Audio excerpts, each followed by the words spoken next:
বিসমিল্লাহির রহমানির রহিম। পরম করুণাময় অসীম দয়ালু আল্লাহর নামে শুরু। তাব্বাত ইয়াদা আবি লাহাবিন ওয়া তাব। আবু লাহাবের হস্তদ্বার ধ্বংস হোক এবং ধ্বংস হোক সে নিজে।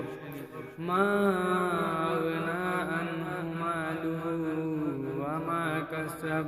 কোনো কাজে আসেনি তার ধন সম্পদ যা সে উপার্জন করেছে।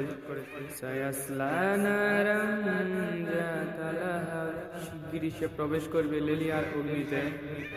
ওয়ামরাতু হাম্মালাতাল হাতাব। এবং তার স্ত্রী যে ইন্ধন বহন করে।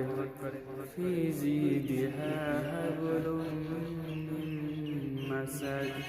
তার গলা ঘেঁষে খেজুরের রশি দিয়ে। বিসমিল্লাহির রহমানির রহিম। প্রিয় বন্ধুরা, ভিডিওটি বেশি বেশি শেয়ার করবেন আপনার বন্ধুদের শোনার জন্য, এবং ভিডিওটি ভালো লাগলে লাইক করবেন, কমেন্ট করবেন।